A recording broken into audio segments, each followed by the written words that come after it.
Nigerian President Bola Tinubu is under fire again, this time over allegations of nepotism. This is just the 10th month into Tinubu's administration from the date he was sworn in. The international media has begun to drag Tinubu of corruption and nepotism. This is a thing that so many media organizations in Nigeria fail to do. They fail to do investigation over what is going on in our country. They fail to talk through to power. First Post is an international news and media company based in India. But they report about everything going on around the world.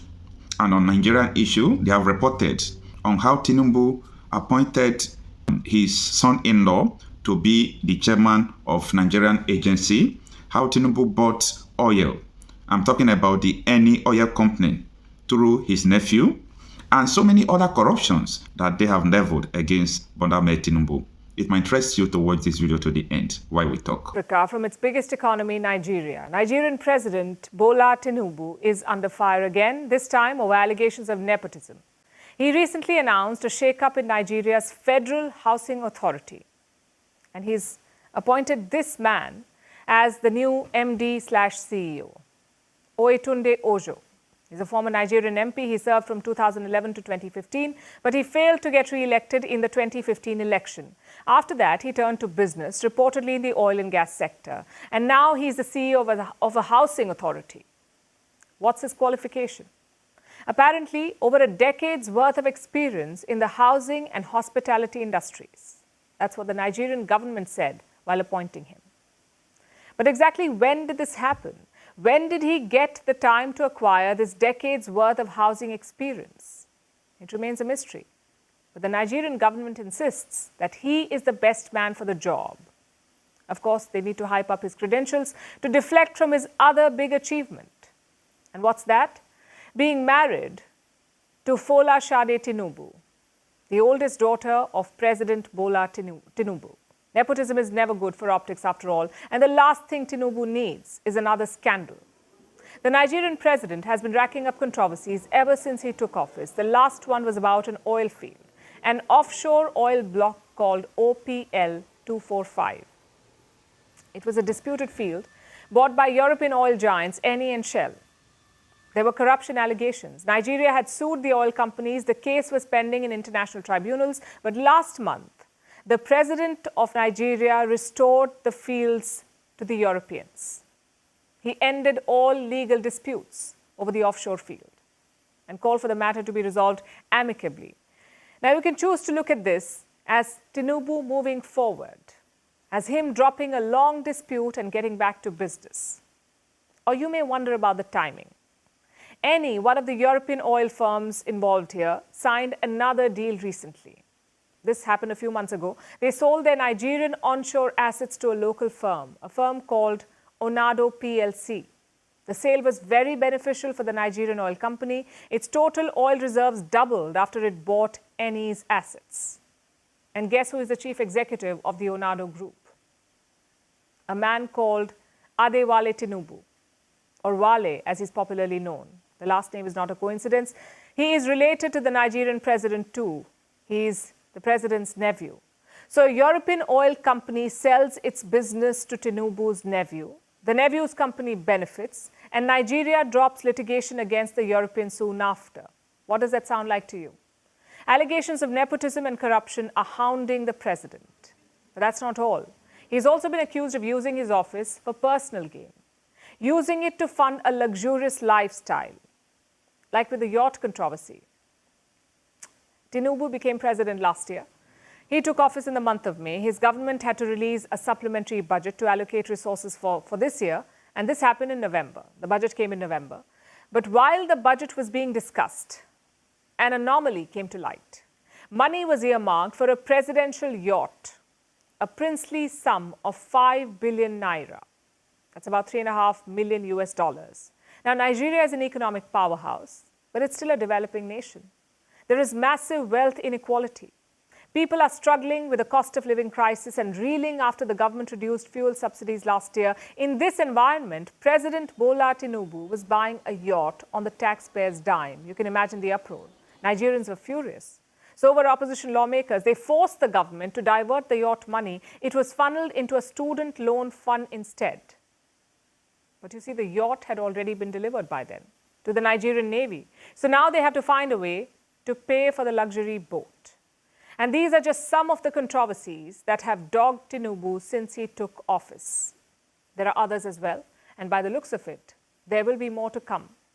Hopefully, Nigeria will continue to progress despite the extravagance of its president and the enrichment of his family. It is very hard to defend Nigeria as a country.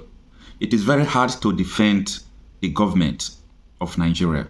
It is very hard not to see Nigerians as corrupt people where their government officials shows that the country is rich. And in the undertone, what you see is corruption that has led people to abject poverty. Look at what is going on from around the country. Protests everywhere. Trucks of food are being hijacked. Some governors, like in Niger State, they refuse to sell their food produce to other states because of the fear of hunger. What is going on in our country today is the cause of corruption. This man is not up to a year in office. Look at the level of corruption he has carried out. What is going on? The other day, the Minister of Humanitarian Affairs, Betedu, was indicted of corruption for transferring the money meant for the poor citizens through her portfolio. Minister of Humanitarian, she transferred the money into private accounts. Up till now, how many people are talking about Betedu again? This is the level of corruption in Nigeria. And I am not blaming this government too much. I am blaming people who supported and still defending them. I'm blaming somebody like Reno Mokri.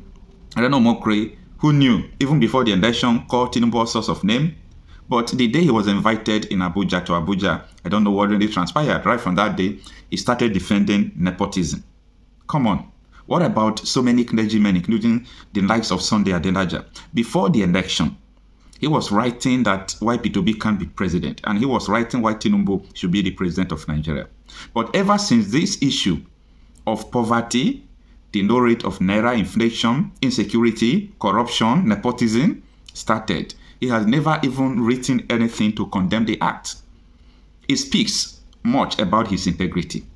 Because if you supported somebody because you believe the person is going to rule right, and what you are seeing is the opposite, you need the same courage to come out to address what you are seeing that is not good. We were all watching the election, we were experiencing the election, how people were prevented not to vote for the rightful candidate. People were threatened, including the presidential candidate then, Bola Almhed Tinubu, who is occupying the office in Aso Rock right now. He said that they should snatch the box, they should run away with it, if they are being prevented not to get what they wanted. And this is what we have landed ourselves in.